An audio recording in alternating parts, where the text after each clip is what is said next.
All right, we'll go ahead and get started. Good afternoon, everyone. My name is Toby Chang, and I am the chair of the Governor's Youth Commission Education Workgroup. Welcome to the second of three webinars for our post-secondary education webinar series. The goal of the series is to increase access to good education throughout Arizona.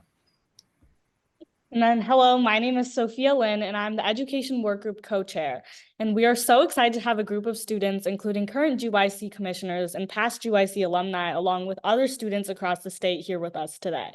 On that note, I'll pass it off to today's webinar's hosts, Commissioners Satu and Starr.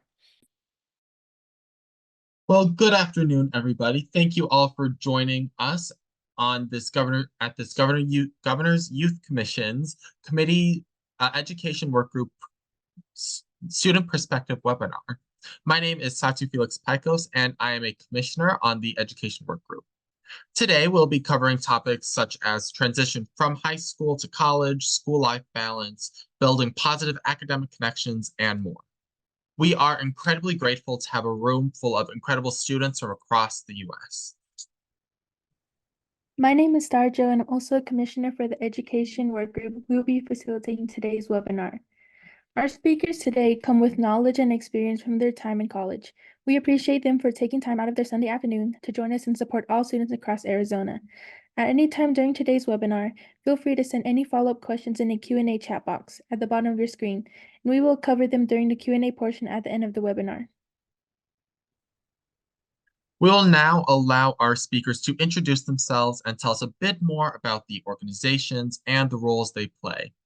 We're going to go in alphabetical order. However, we have one panelist who is going to be joining us a little bit late today, and that is Dehanoa Yazi.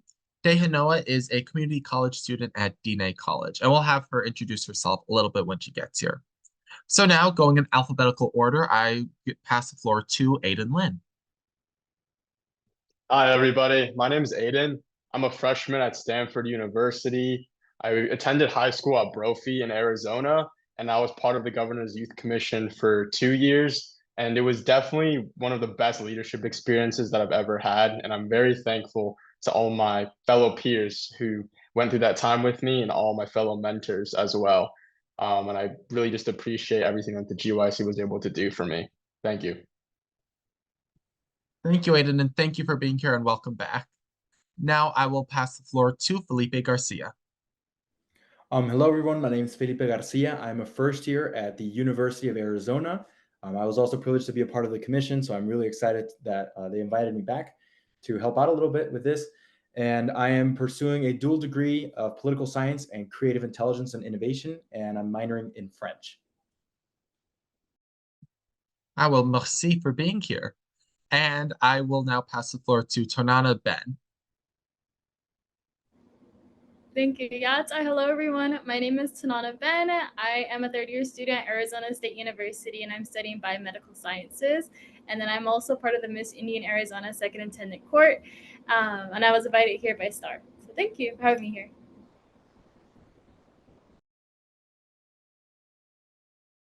Thank you so much for those wonderful introductions. And now let's get started with our webinar. I'll start with Aiden. How did you navigate the transition from high school to college in terms of academic expectations? Yeah, so I think that I had a relatively smooth transition. I think college definitely so far, the classes have been a lot more challenging and in-depth than what I experienced in high school, but I've really been enjoying the challenge. I've been someone that always likes to challenge myself. But also I think beyond that, I think in high school you have a pretty limited scope of flexibility, but college really offers you that next level of flexibility, which I think that is actually the biggest change. I think you can really dictate your path, choose what you want to do, choose the workload that you want to take on. So I think you kind of define what your expectations are academically. And I think so far it's been really great and really just to make the most out of it, academics. Thank you so much for your wonderful answer. Going off that, Tanana, how did the size of college impact your experience, both in terms of class sizes and overall campus population? Oh yeah, for sure. Arizona State is definitely a really big public university. From some of my class sizes ranging anywhere between 30 students to almost 300 in a lecture hall.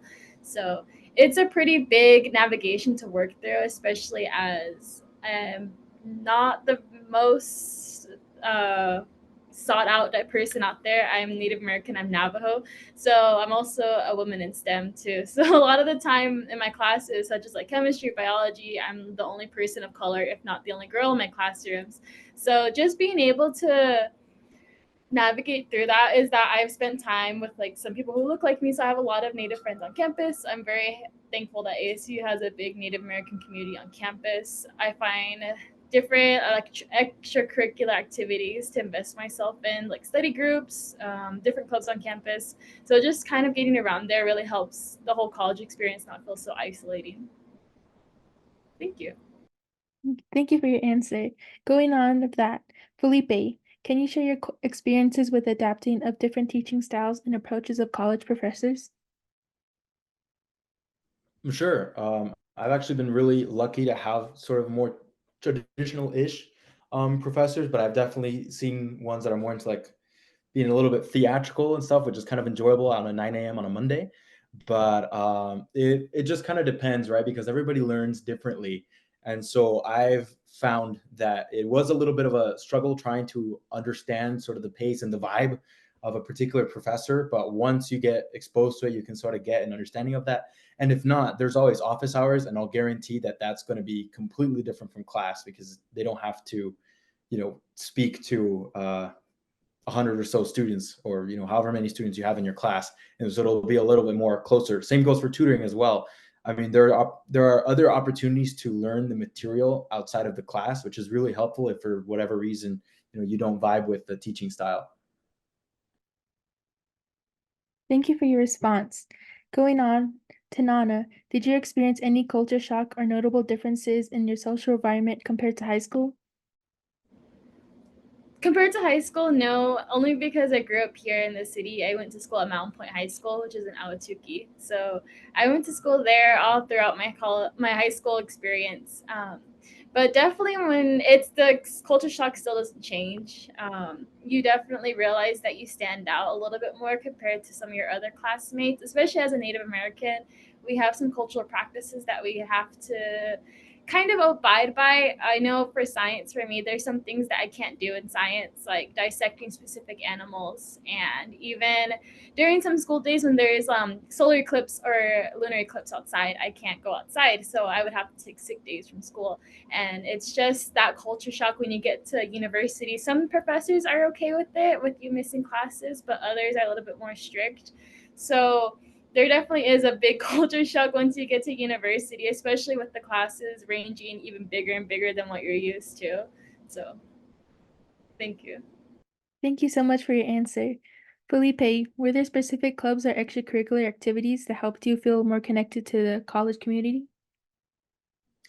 Sure. So the one that I really connected with this semester is the Model United Nations Club on campus. We've been on campus for about 62 years now, and we also have Arizona's premier high school Model United Nations conference, which I was able to participate when I was in high school.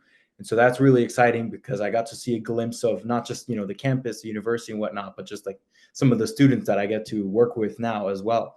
And another thing too that I'm actually in the process of applying for is the honorary system at the University of Arizona. It's sort of a mix between sort of like a student council and a fraternity. So you retain, say, the social aspects and traditions of of a fraternity where you get like some of them are like sweaters or say a t-shirt or something. Usually they're like really cool looking, or the more like student council aspect. Like I know there's going to be a dodgeball tournament for one of these groups in a few weeks. So that's exciting. And I'm in the process of applying because every year there's different honoraries that you can join depending on your year. And so I know some students who are freshmen right now who are in freshman honoraries who are really able to integrate. And I definitely want to be a part of that. And I know that's a really effective way to spread your roots on campus. Thank you for your response. And lastly, Aiden, what is the biggest challenge you face before coming to college, especially after going through the process of college applications?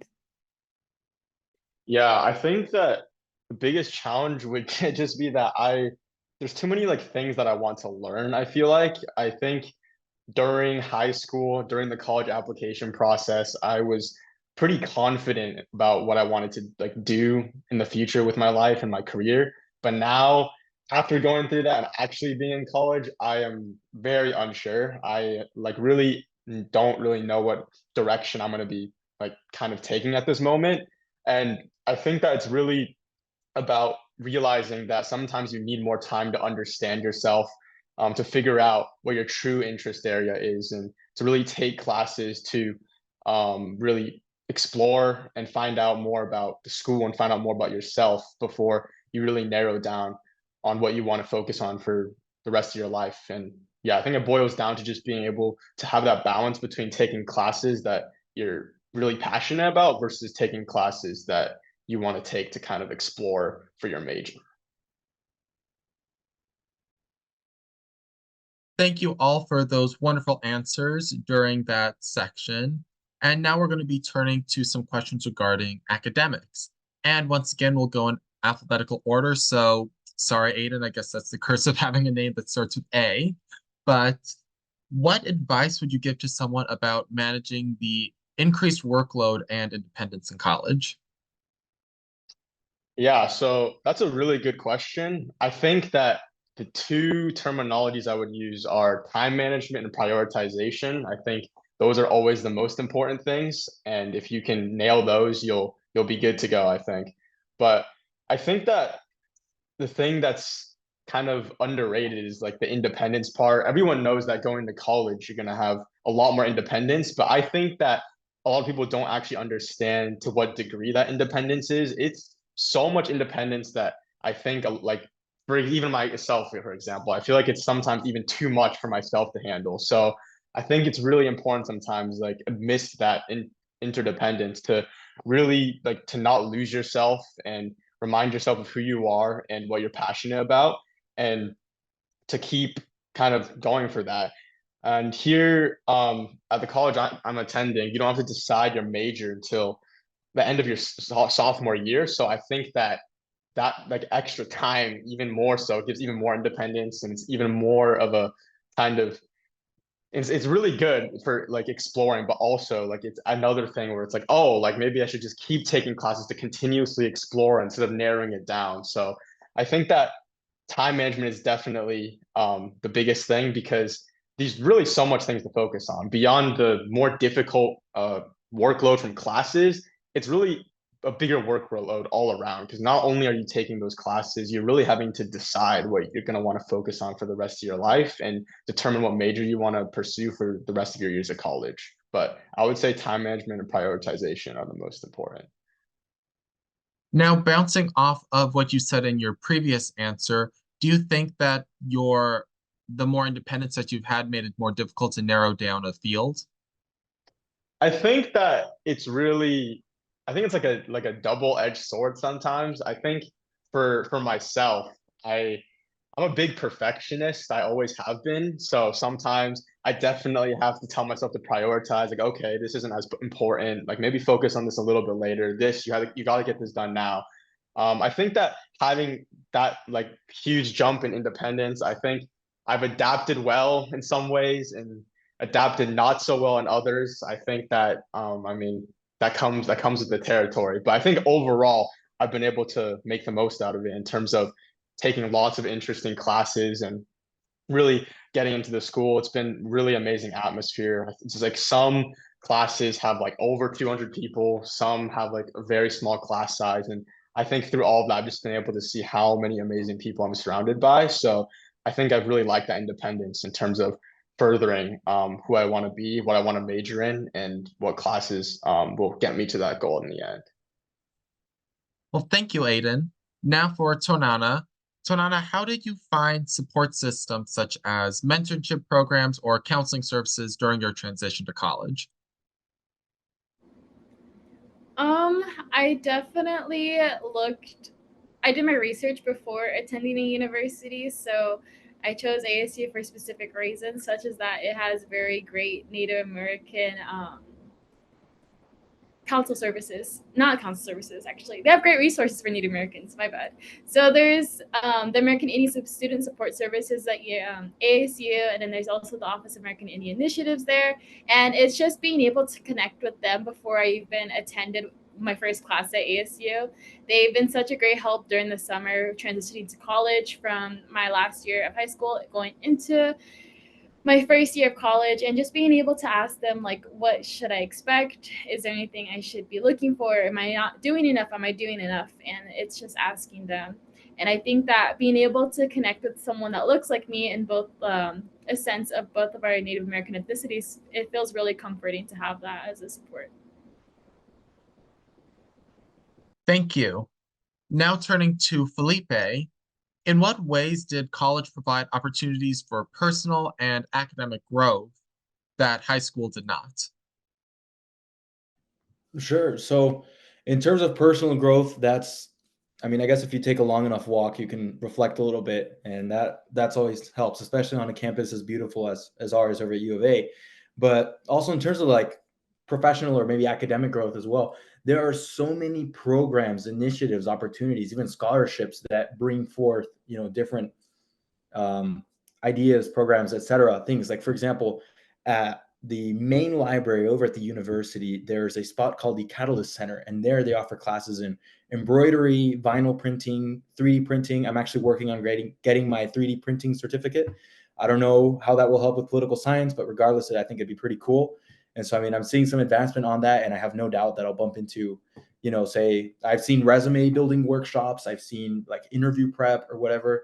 So, I mean, the opportunities are there, but it's definitely a question of being organized and seeking them and signing up.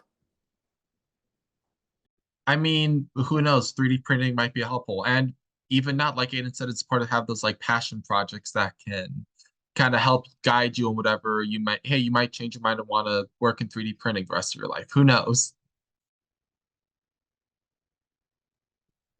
Thank you so much for those wonderful answers regarding your academic journey. Now we are turning to tips and tricks from your experiences in college life and community tips.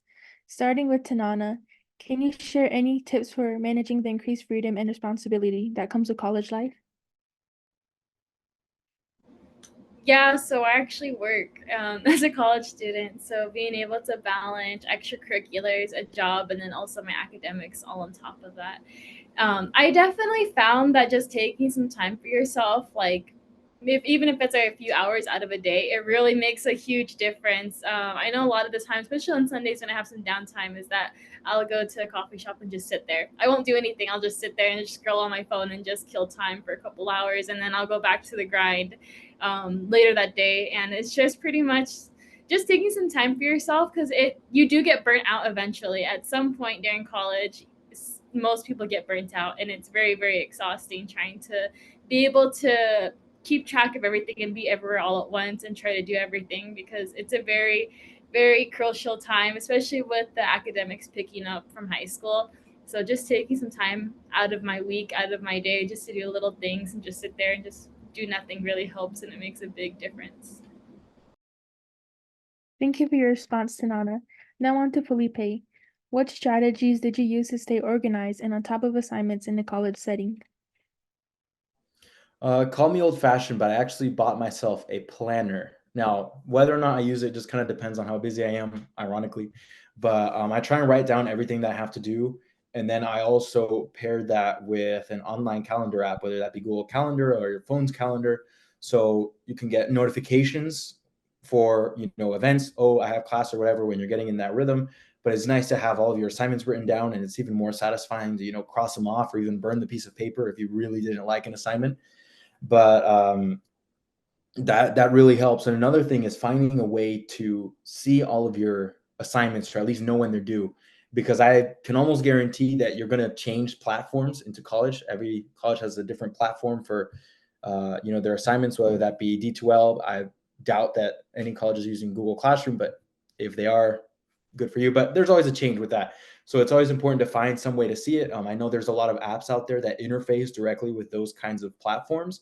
And so it's good to have everything in one place where everything is due. Because I definitely missed a lot of assignments my first semester where I didn't know where to even find the homework or whatever. And when I did, I found out that I had like 3 more assignments because, professors aren't really in the habit of saying what you have to do that night. The responsibility's on you. And so that was a little bit of a wake up call. But the sooner I found the resources to be able to see that all together and stay on top of it, it helped.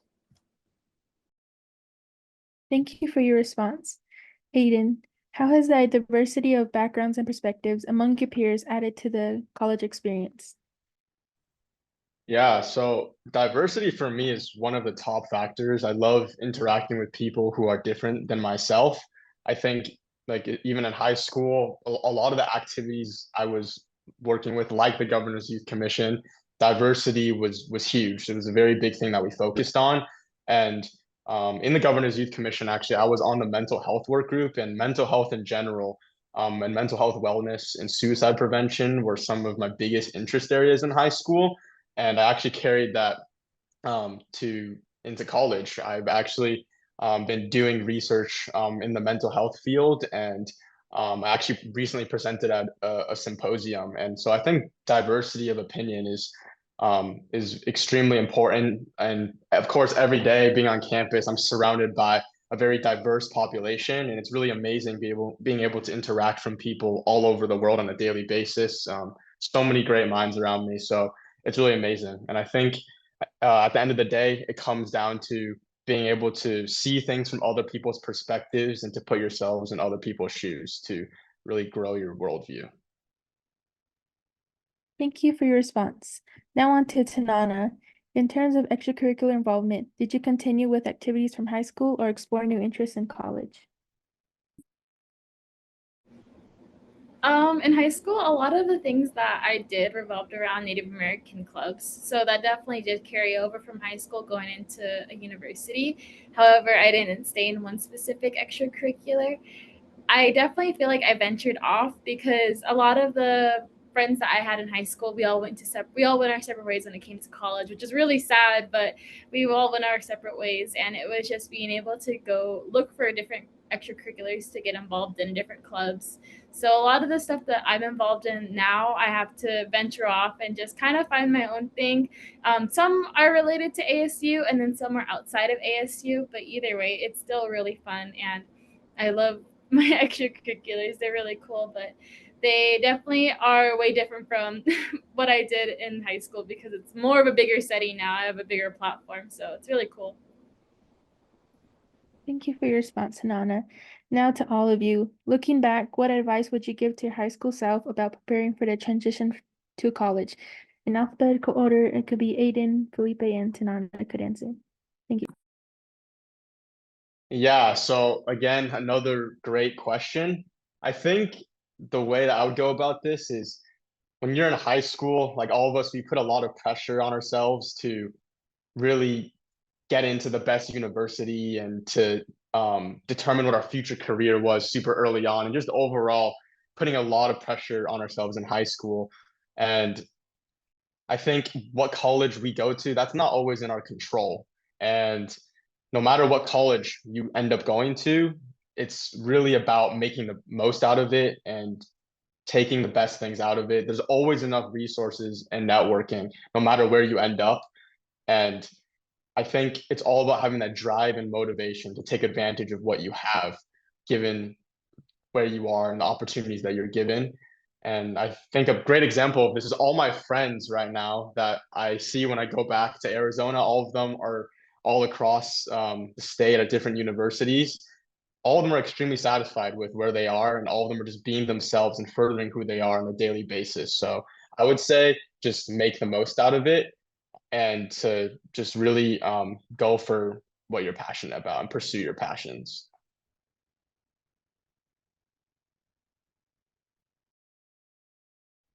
Thank you for I your would response. say, oh, sorry. I was saying you can go next, Felipe. Thank you. Thank you. Yeah, that's a really good question. I would say 2 things. One, set yourself up for success and kind of like believe in yourself. Um, an education is an education at the end of the day. At the end of the day, no matter where you get it. So, I mean, it's not about getting to the top university. I have a lot of friends who went to California schools and whatnot, and I got a little bit of flack for staying in town, but I realized really, it's about discovering and learning at the end of the day. And the second part as well too is learn how to ask questions or where to look or how to look things up, because I know there's so many processes and like forms you have to fill out, and especially once after you get admitted and are actually enrolling into university, there are so many things that you have to do before you set foot on campus. And so with that, learn, maybe what department might have some information, whether it be like, oh, the financial aid department, or say housing and residential life, if it's like a dorm question, right? Or, a big thing that I really wish I knew earlier was, for example, for U of A, if I just put U Arizona and then like whatever my question is, I'll get like the web page that I'll usually find an answer to my question. And you can also, email people, say whoever your advisor is at that time as well. But if you're anything like me and you're kind of up at 1 a.m, I don't think anybody will answer my emails at those time. But the internet is a great resource for that. Most of the official pages, of course.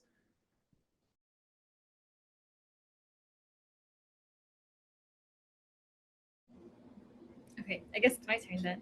I would definitely say embrace change with open arms, because there's a lot of things that change from a high school experience to a college experience, especially that transition. You have to pretty much be flexible and open to anything, because I feel like when you're growing up, you're used to a very consistent lifestyle. You have interdependency with your parents. You're used to going to school at 7 a.m., leaving.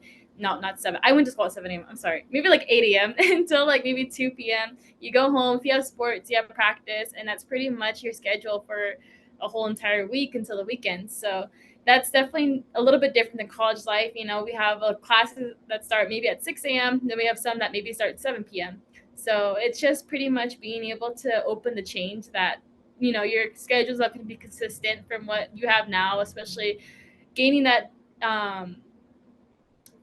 being independent now. It's just really, really different. So just being able to be flexible with, your whole new life. It's changing. It's a whole whirlwind. It's something exciting and something new.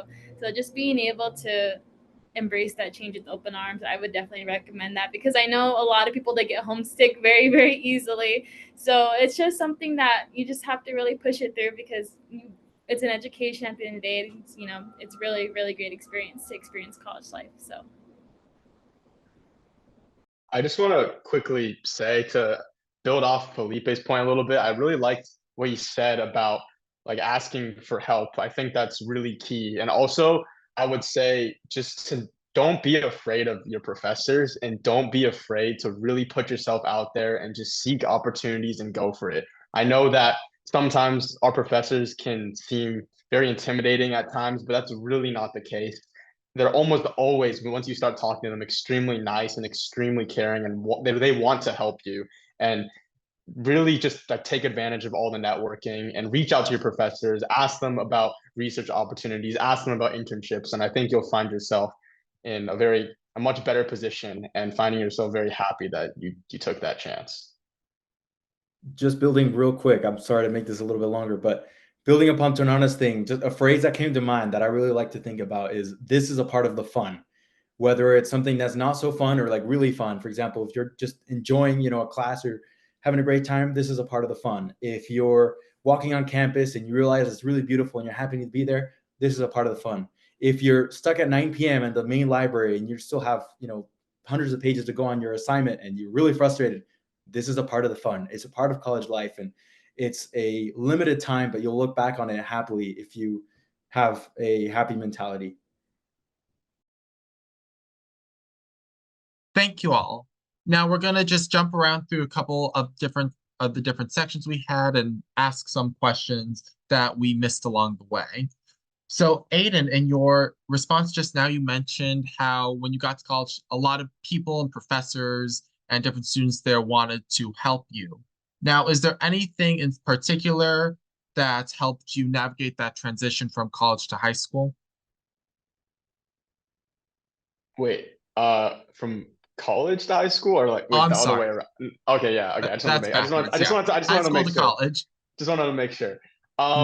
Yeah, I think that, I mean, it was again, in that sense, another smooth transition. I attended Brophy for high school, which is a very warm and welcoming environment. Everyone there was very supportive. Everyone wanted to help each other, and kind of further each other's goals.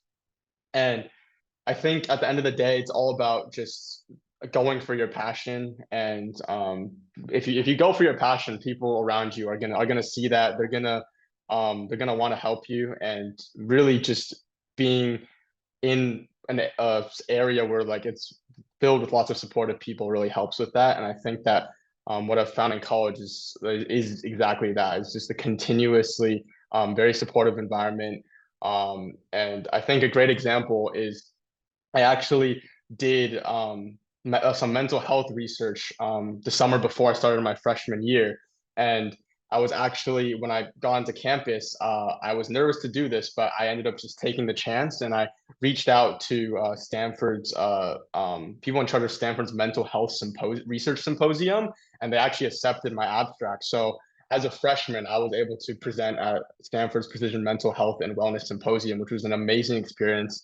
I met so many amazing people. The networking was out of this world, and I think that it was just such a great experience that I wouldn't have got if I didn't continue furthering my passions and just going for it. So I think that making the most of it, within these supportive environments is what helps with that transition. First of all, congratulations. That sounds incredible. And thank you for doing that important work regarding mental health. Now, Aiden mentioned how in college there's definitely that sense of everyone kind of wants to help you, and it might not seem like that at first, but people just want to see you succeed.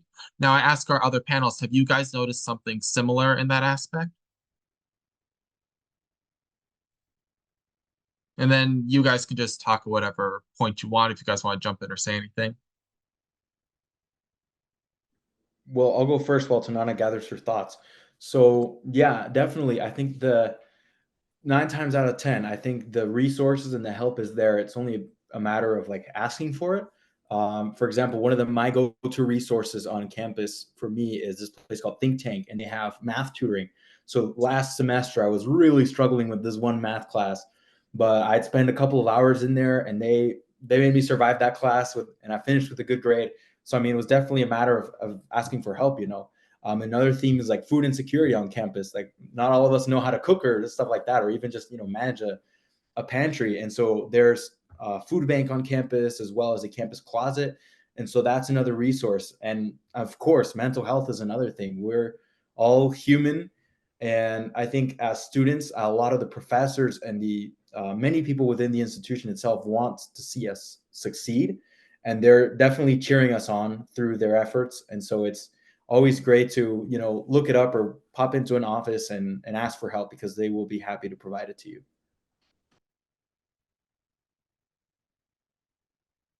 Thank you. I Yeah. definitely I'm probably gonna have to pop in one of those math help sessions when I get to college. Looking at my most recent Algebra 2 test grade, definitely gonna need it.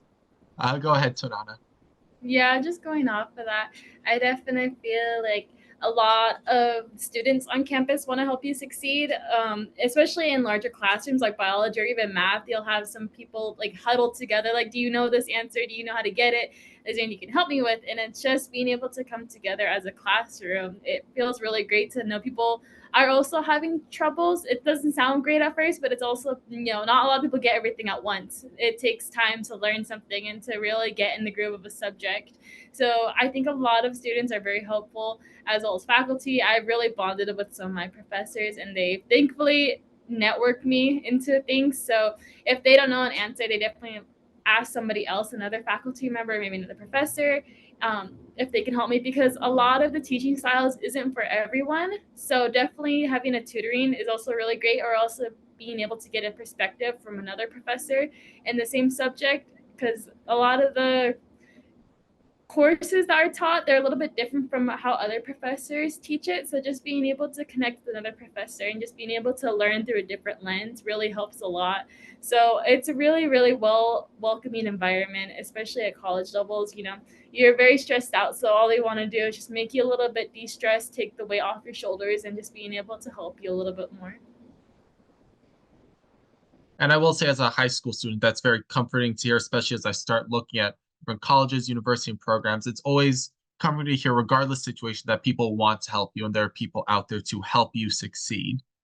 Now, Felipe, have you balanced your time between academic, social life, and other commitments, especially during your transition?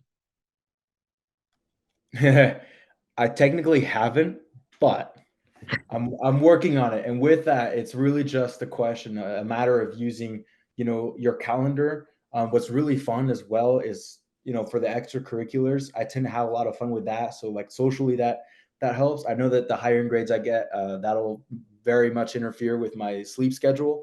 So that is an issue, but that's a universal issue. But definitely, pay attention to your academics, and most importantly, get your hours of sleep. That is my best piece of advice that I could give on that.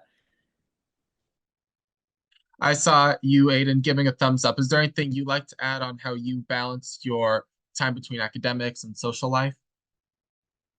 Yeah, I think Felipe really uh, nailed it on the dot there. I mean, I think also for me, definitely and wouldn't say that I'm a master of managing my time between all the aspects of my life, but I think I just want to reiterate what Felipe said about sleep. I think that that's the first thing that goes out the window for a lot of people when they first get into college, and I want to make the point to not do that because sleep is very important when your body recovers, and I just did not a good idea to be neglecting that. So really just work on managing your time well in the day between academics and your social life and clubs and whatsoever, but just make sure at the end of the day that you're not neglecting your physical and mental health.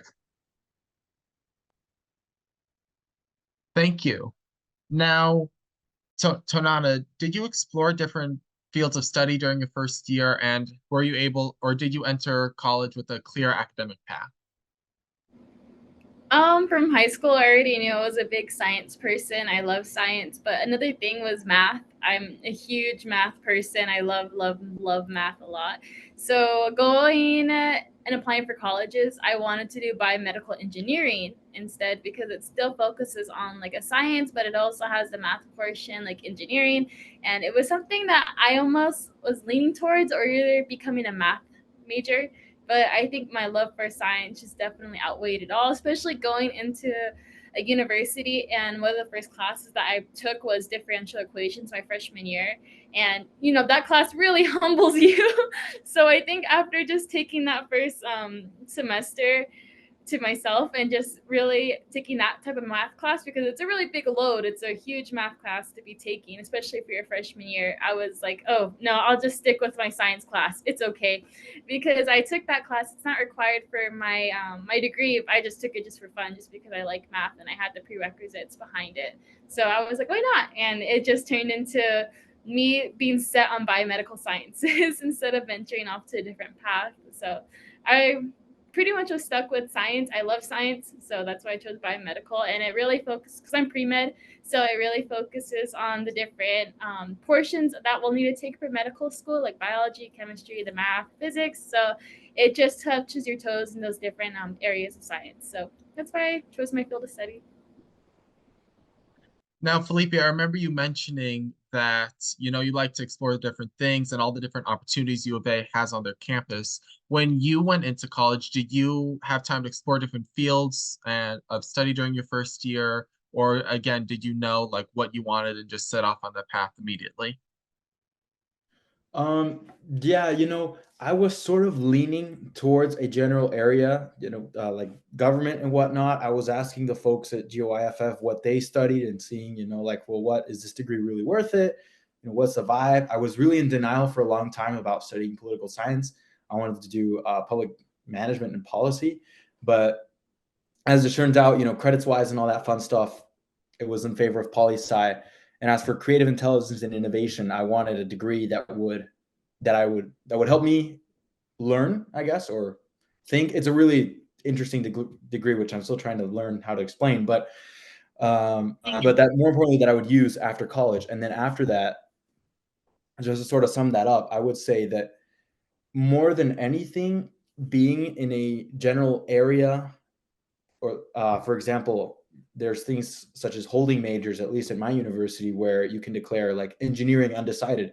And so you'll be in like the College of Engineering, but you won't have like a particular set thing of engineering. But the best part about that is that, you receive like newsletters, and you're just sort of in the wavelength for that, so that you're in the know and you receive, more information and you get to learn more about it. Because what I found when I had come in as an undecided at the beginning of this year was that it was a little bit kind of quiet in regards to exploring everything. Maybe a few clubs sort of, gave a vague idea, but there was nothing really concrete in terms of like what classes I need to take, or, credits and all that fun stuff.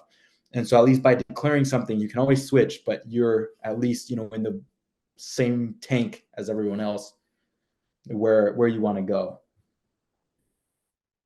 Thank you. Now, Aiden, I remember you mentioning that at Stanford, you don't have to like declare for the first 2 years. So I'm guessing that you were able to explore different fields of study during those first 2 years. What was that like? Yeah, so still a freshman right now, so still got a ways to go, but I really like that system. Like I mentioned earlier, it gives you a lot of leeway and flexibility in terms of what you spend your time on, what classes you want to take. I think that it's really cool to not have to immediately decide on your major, because I think, quite honestly, a lot of high schoolers go into college like freaking out, like, oh my, like I don't know what I'm gonna do yet. So I think them giving us that freedom is super helpful. I've been able to use that to take lots of classes to explore lots of different areas, such as psychology, human machine interactions, computer science, human biology, you name it. Like I've been exploring all different avenues. I've grown a big passion in AI recently, and obviously that's really taken off as a big avenue in today's world. So I think being able to take classes such as artificial intelligence in healthcare, and how humans have continued to grow alongside the quick development of AI, and writing papers on how AI can potentially maybe be used as a sole form of treatment for psychiatric disorders in the future. I think just being able to have that leeway to explore in all realms, whether it's medical for me or computer science, I think that it's very cool and very helpful for determining your eventual major. Thank you. That seems really helpful, and all the things mentioned seem incredibly fascinating. So thank you. Now, our final panelist has joined Dehanoa, so I will have her introduce herself, and then Star will ask her some of our questions. Hi, yat shik edo shidane she they know Jacan Najoni Yazi in the she the chini nashlan tabaha bashichin but any dash che kia ani dashanelle look a hagai dat nasha shamato shja a Dr. Victoria Yazido Francis Yazi the third will ya shidejake a danedo delia Yazi will ya shamasanado shiche a merely kinney do Leroy Kinney will ya Chanela Asado, Chanela Husky, A. Glindy Yazido, Francis Yazi the second, Willia. Torene shit, the Shamasanado should che kehete. The net college, the Inchta, public health, but Oshta. Akot ego jacan nishle. Hello, everyone. My name is Danoa Yazi. I am Red House People Clan, born for Water Edge People Clan. My maternal grandparents are the Leaf People Clan, and my paternal grandparents are the Towering House People Clan. And this is who I am as a young Diné woman. And I am currently in my junior year at Diné College, and I am studying public health with an emphasis in environmental health. Yep. Thank you for your introduction, Danielle. I'm going to ask you some questions. What or who helped you navigate the transition from high school to college for your home life?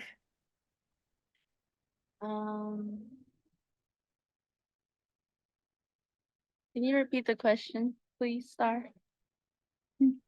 What or who helped you navigate the transition from high school to college for your home life?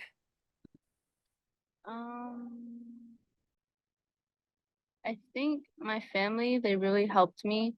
I was really undecided about where to go to school at the time after high school, just because the degree that I wanted to pursue wasn't something that every university had. At the beginning, I wanted to study. I wanted to be an herbalist and study more of plants and herbs and how to, learn more about that, and also learn more about the Neh language and culture. But a lot of universities and colleges don't have that type of program. specifically towards learning about the Diné philosophies and fundamental laws. So really, like, the only place that I felt like fit best for me was at Diné College, just because it was based on the foundations of our ways of life as Diné people. And so I felt like my mom, she played a big role in that, because she graduated from Diné College as well. And so, hearing about her own experience, and again, just knowing a lot of the professors that teach at Diné College helped me navigate my way towards attending Diné College. Thank you for your response. Did you experience any culture shock or notable differences in the social environment compared to high school, such as switching from a rural to a more urban environment? No, I didn't, just because Diné College is on the reservation, and it is a tribal college.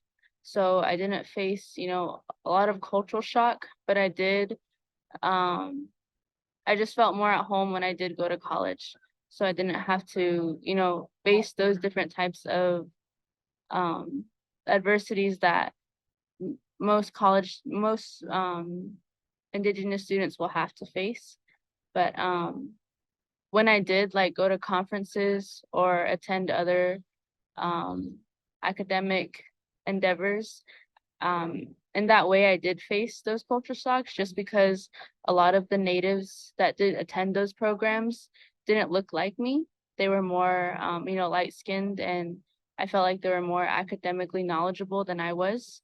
So in that way, I did feel like it was a cultural shock, because a lot of people that did attend those events didn't look like me, or they knew more than me in their academic areas. Thank you for your response. Also, how did you balance your time between academics, social life, and other commitments during your transition from high school to college? I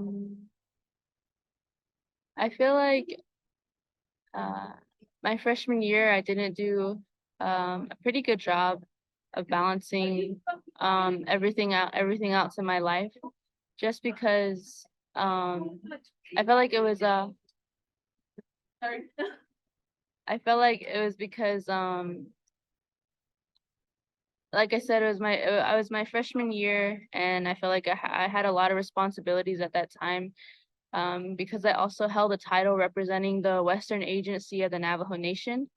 And so with my title, I had a lot of responsibilities, and I had to travel, throughout the nation, and also help my community, and, just really be an advocate for young people. And I feel like that took a lot of my energy and my time that I spent away from my studies, and it affected me. Some of the issues that I did stand for within that time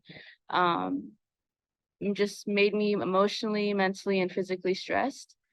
And so during that time, I felt like I struggled the most, but I also learned the most about how to balance, being a student and being socially and academically involved.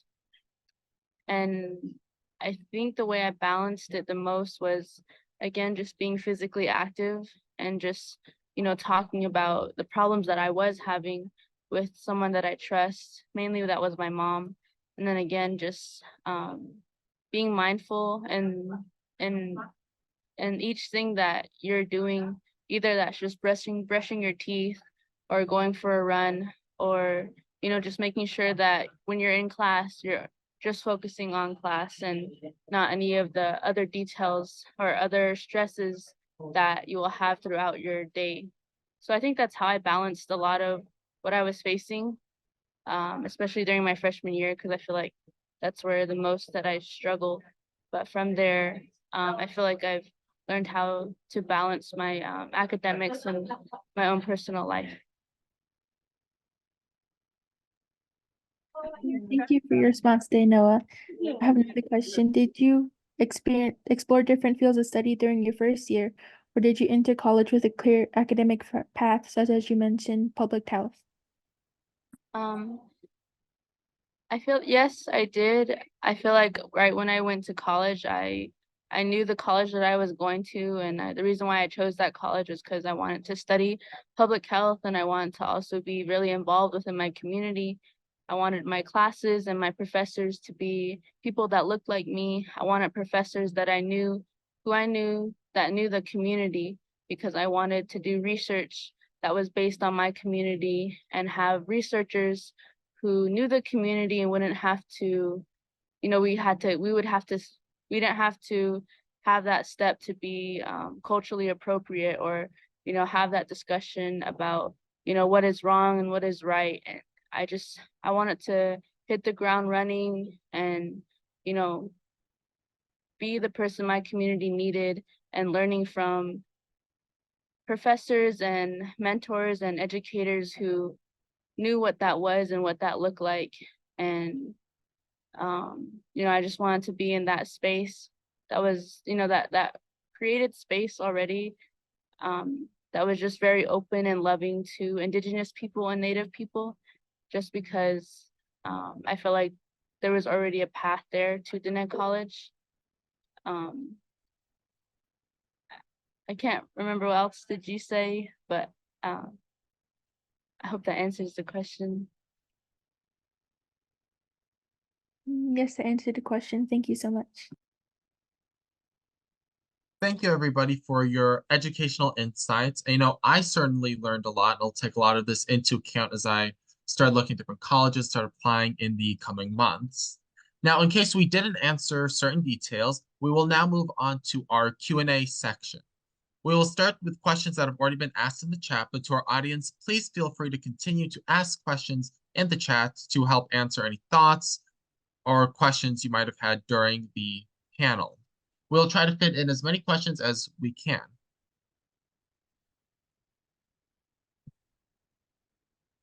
So let's see here. Let's start with, and we'll just have these be an open forum to anyone who wants to answer them. We'll just toss them out there.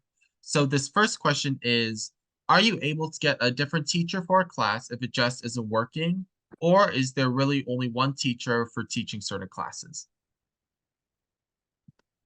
Most classes have multiple professors. I mean, for some small classes, there might only be one professor, but in most cases, I would say that if a time really doesn't work for you, or if you really just don't vibe with the professor and you don't like their teaching style and you just absolutely cannot do it, there is definitely ways for you to transfer out of that time slot to a different time slot or to switch professors.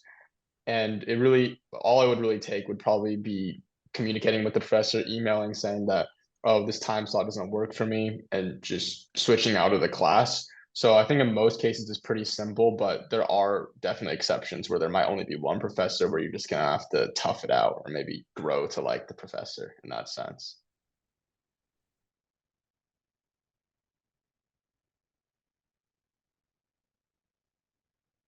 Thank you. Is there anybody else who'd like to answer that question?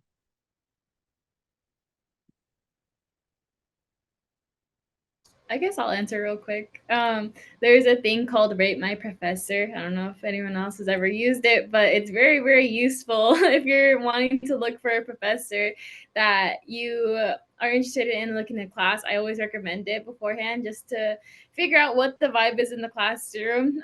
It's definitely very, very helpful, especially when you're looking for classes. And I know for ASU is that our schedule opens up for registration way earlier than our semester might start. So it gives us a little bit of time of a window to figure out which professors we'd like to take our class with, but we're also able to switch out our classes too.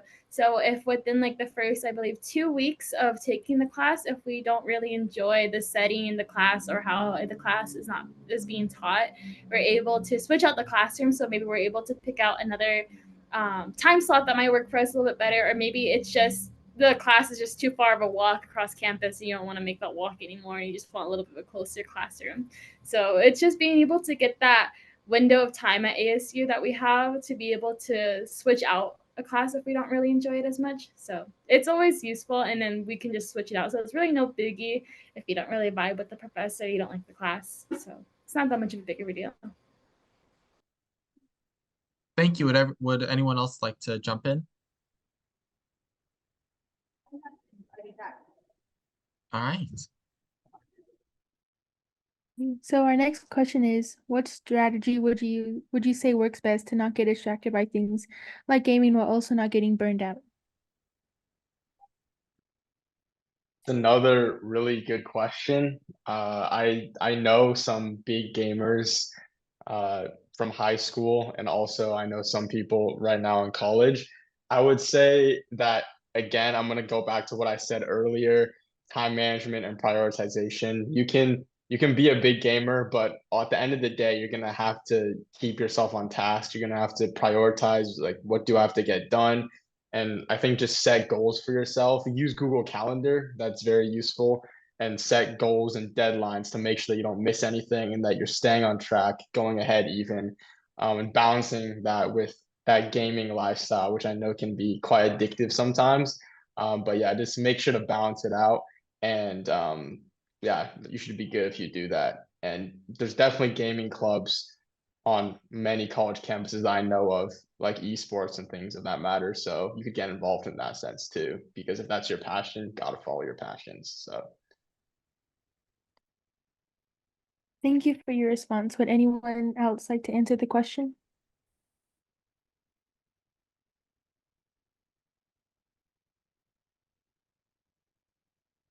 I'll answer the question.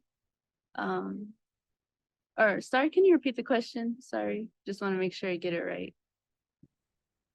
So the question is, what strategy would you say works best to not get distracted by things like gaming while also not getting burned out?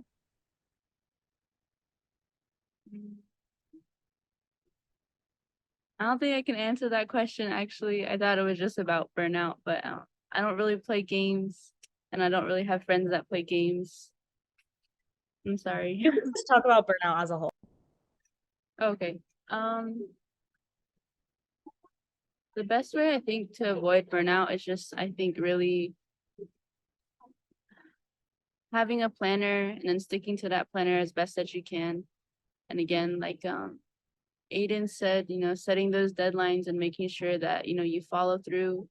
And again, I think making sure that each week that you finish, you have a reflection and you look at the things that you did complete, the things that maybe you didn't have much time for, or even just prioritizing, your rest and taking care of yourself. I feel like is very important to avoid burnout because, taking those increments throughout the day to just, take a breather, take a stretch, take a walk. I think those are important to make sure that, you're not stressing yourself out and not stressing out on things that can be resolved throughout the day.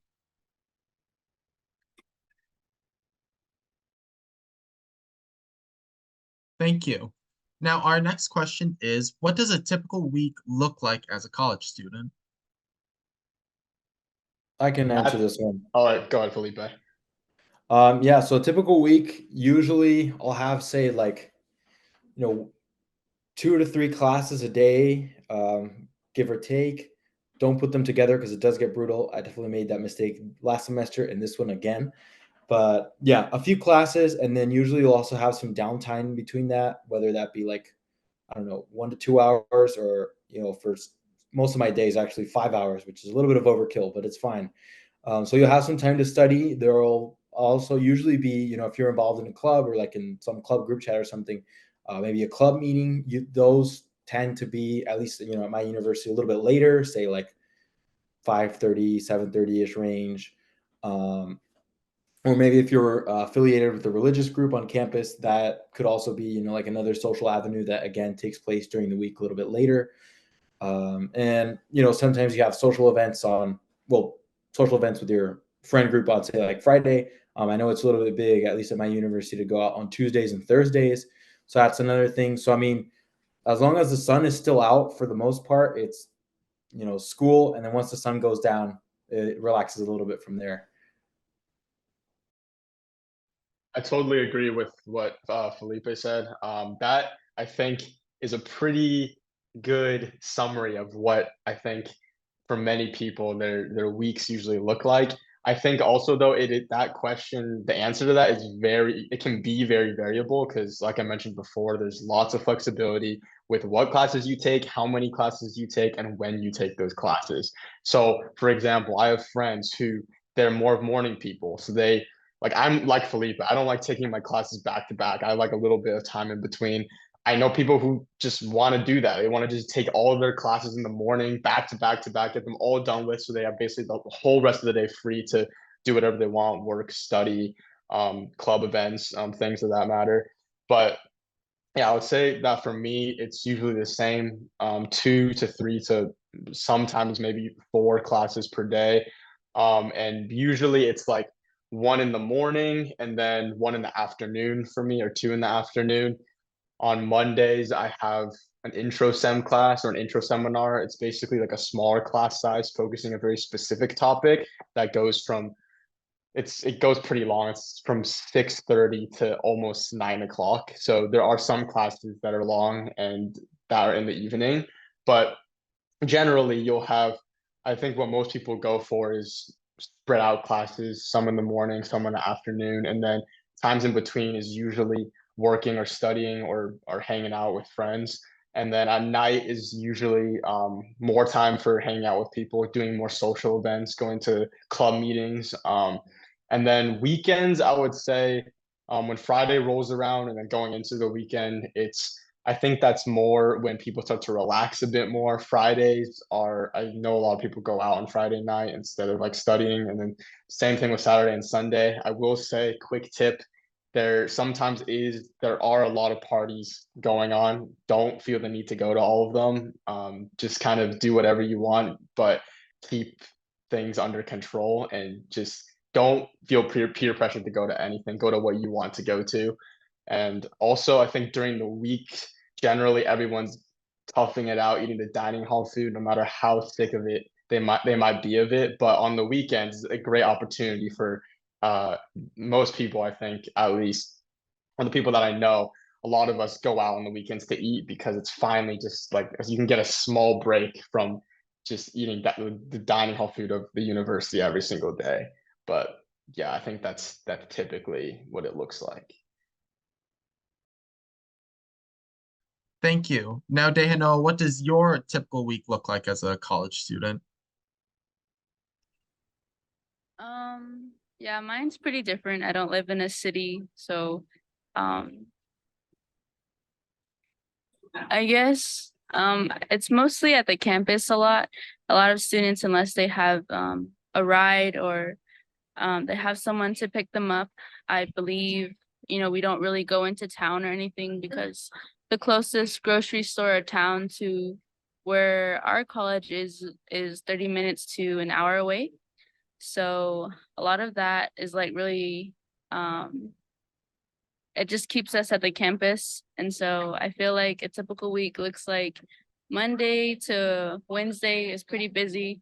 Everybody's either in the library or, the sub, just doing homework, reading, getting classwork out of the way. And then it starts to die down on campus on Thursday and Friday, just because a lot of students that do go to school there that are in the dorms, they start to go back home and they leave for the weekend. So our weekend kind of starts like on Thursday, and then people start coming back on Saturday, and then early morning on Sunday, and then just because class starts for a lot of students. So I feel like it's not too crazy. There's not a lot of parties to go to, or not a lot of really social events happening unless it's happening, by a department or a program that's on campus. But that's typically what day to day that looks like at Diné College. But it does get interesting when there is like during the winter time when there's ceremonies. So you can go to different ceremonies, throughout the community, or if you're invited, you can go to the shoe games or yebiche or these other ceremonies that happen during the winter time. And I feel like that's the highlight of being at a tribal college or a community college, is being able to be involved in the community, involved in the cultural aspects and ceremonies. And that's what I like to do is when my friends are like, there's a shoe game happening over here and here, and we all jump in one ride and we go over there, and we get to share a meal and share some laughs and good times with different people throughout the community. Thank you. Now I'm interested to hear the contrast between the rural Dene College and ASU, which is obviously in Phoenix, the capital. So Tanana, what's your typical week like as a college student? Oh yeah, for sure. So starting from Monday, I have class right at 9 a.m. I am an early bird, so I rather get all of my classes done in the morning and then have so much free time towards the end of the day. So I also work here at ASU. I work on campus. I work at La Brilla Native American Data Center, and it's basically an Indigenous library here on campus. So I'm involved with a lot of the Native American extracurriculars here on campus. So I pretty much work I believe like from 12 to 5. That's the time the Hayden Library closes, which is our main library here on campus. And then if not, sometimes our hours get extended. So like we just ended our spring break today. So we go back to school tomorrow. And so now we'll be heading more towards like midterms and finals. So our library will be open a lot later now because of that. So I'll get more time to work after that. So going from leaving work at 6 is gonna head to getting off work at 9. So luckily at my job, we are student workers, so they prioritize our studies a lot. So we were able to do our homework at work, which is very, very nice to be able to get paid to do your homework. So it's really, really cool. I have classes scattered throughout the week. So sometimes the one good benefit of having a student worker job on campus is that I'll have class at 9 a.m. that will probably end at noon, around 12. And then I'll have classes again at like 6 o'clock in the evening. So I'm able to work in between those times. They break up my schedule. So they pretty much work. They're very, very flexible with it. So I'm very thankful for that. So just being able to do that. And then my weekends, I do a lot of extracurriculars outside of ASU. I'm the Miss Indian Arizona second attendant, and that requires a lot of traveling across the state of Arizona because we represent all the 22 federally recognized tribes in the state.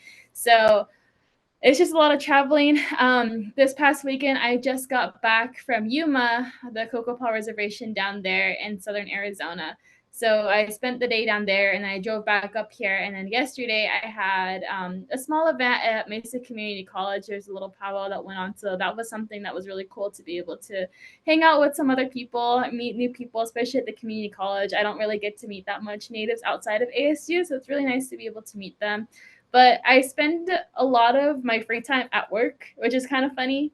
So a lot of my free time goes there because I'm just a student worker. I have a little desk. I just sit there and I relax. I play Minecraft if I'm really that bored. So that's basically what I do. I don't really have much of a crazy partying social life. It's not for me. I'm in bed by like 8 p.m. So that's just me. Well, thank you all for sharing.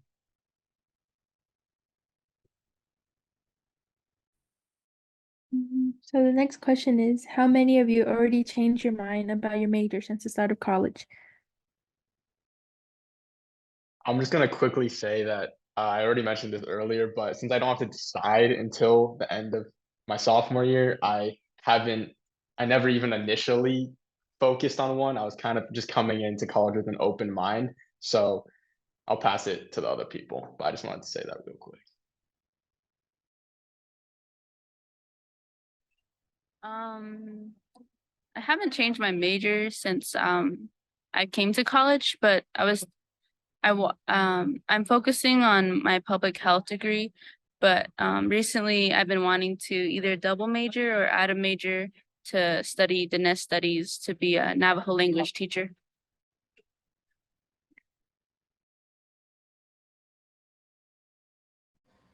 I think I've already said it earlier, but I think before I even started college, I haven't changed my major, but before I started, I had a huge dilemma between biomedical engineering and math, just because I'm a huge math person. But since then, I really haven't changed my major at all. I've stuck to what I love. I love science.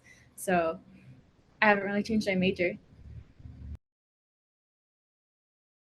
I also want to quickly add, this is more so to the last question, but I realized I forgot to mention this earlier.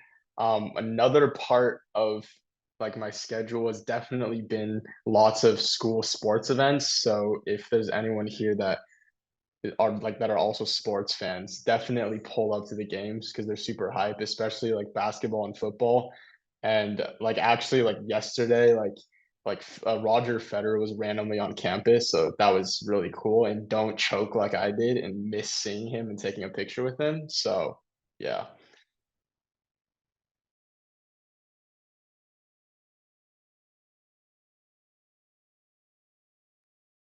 Thank you for all your responses. Felipe, would you like to answer the question?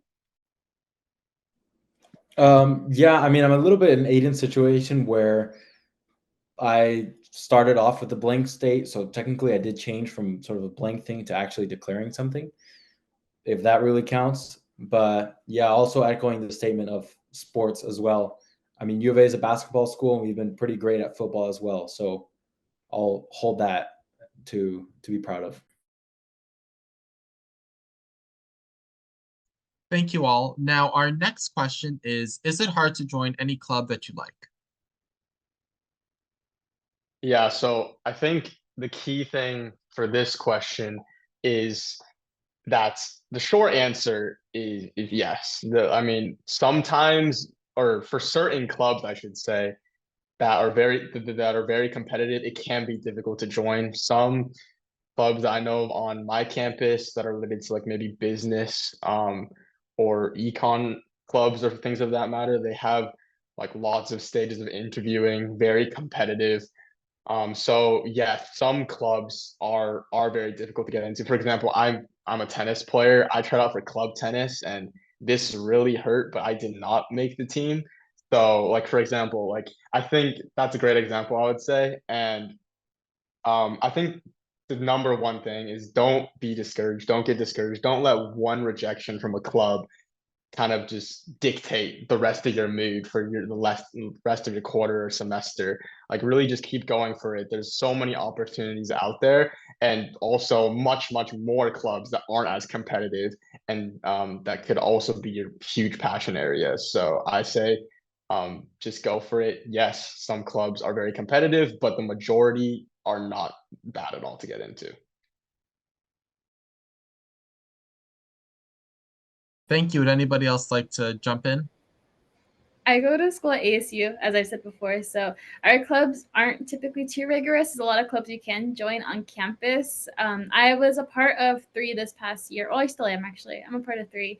So I am a part of the American Indian Science Engineering Society. I'm a part of the Alliance Indigenous Peoples, and then I'm also supporting.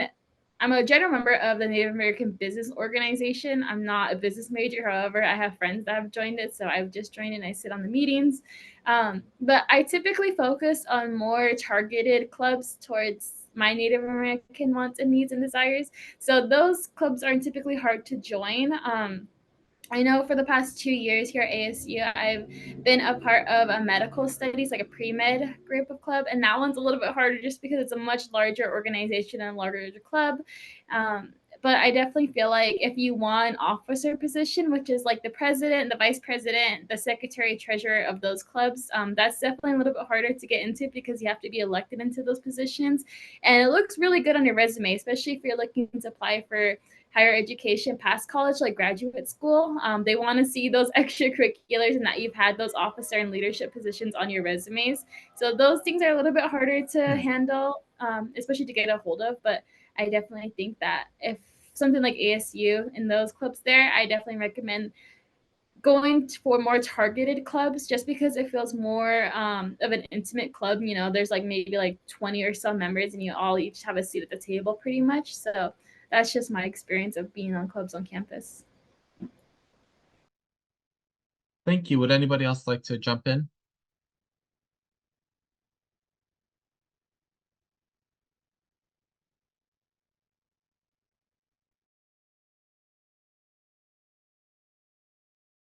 All right, if not, we can move on to our next question from the Q&A. So our next question is, do you have any advice for staying motivated during the college application process, especially in light of rejections?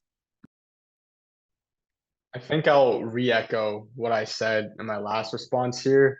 and that is to don't let any single rejection or anything like that like discourage you. Don't be discouraged.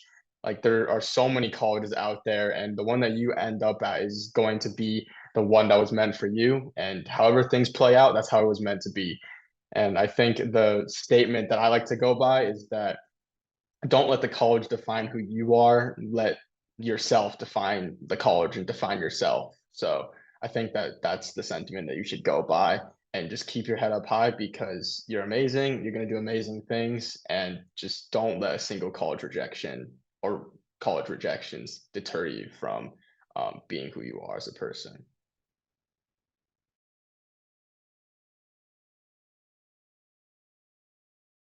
Thank you for your response. Would anyone else like to answer the question?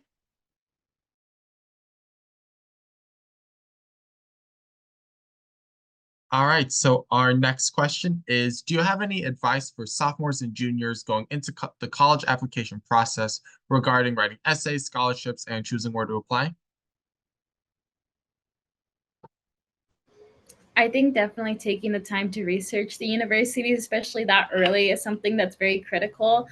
Just don't apply to schools just because you hear they have a really good football team or they may have a really good so-and-so like sports team. I think really investing the time into your future is something that's really important, and it's being able to pick which school do you think is right for you, both academically and also socially. You want to make sure that the school has the right resources that you need as a student, because you're going to be there for 4 years, hopefully, unless you transfer out, which is also okay. I know some people have also transferred out of universities, but it's just pretty much taking the time to invest into your future, to do the research for universities, and then also getting the help to write your college essays, because they really, really do matter. Those essays make you stand out the most, especially not only for colleges, but also scholarship essays as well. You'll have students that, not to make the statistics that a lot of students are all the same, but you'll have some students like 20 or so students that all have 4.0 GPAs. They're part of a bunch of extracurriculars, but those essays really make you stand out, and they really give you a voice to be heard that makes you stand out from these other applicants and what you could bring to the table and to university. So pretty much just taking the time to really invest in the time and the effort into making sure that you're writing a good essay, you're choosing the right school for yourself, and it's also finding the resources like teachers. Letters of recommendation are very, very helpful too. So taking the time to also talk to your counselors and then your teachers, that's something that's very, very critical, and it's something that I think I wish I would have taken a little bit more effort into, especially writing my essays. I think I did pretty solid, but it's also thinking, oh, I could have done better talking to this person if I would have known that. So it's really just taking the time and effort. Thank you, Tanana. Thank you for all the responses. And all of you, if you could leave our group with one last piece of advice for how to make the next chapter of their lives most impactful, what would it be? And you could answer in alphabetical order. Yeah, so I've kind of mentioned some similar themes already, but I would say pursue your passions and go for what your heart desires. I think just do what makes you happy, know what your strengths are, go for those things. You can explore, but also know your strengths. And don't go for something just because lots of people are doing it. For example, here at my university, a lot of people go into computer science, and that's like a kind of a meme surrounding like my university at the moment because everyone ends up majoring in like CS. So I would say don't just go into CS because everyone's doing it and you know that it's gonna get you a good job in the future. Go into something that you actually are passionate about and that you want to do and that you can see yourself doing happily. Yeah, I think I can really sum that up by saying follow your heart, don't go for money, do what excites.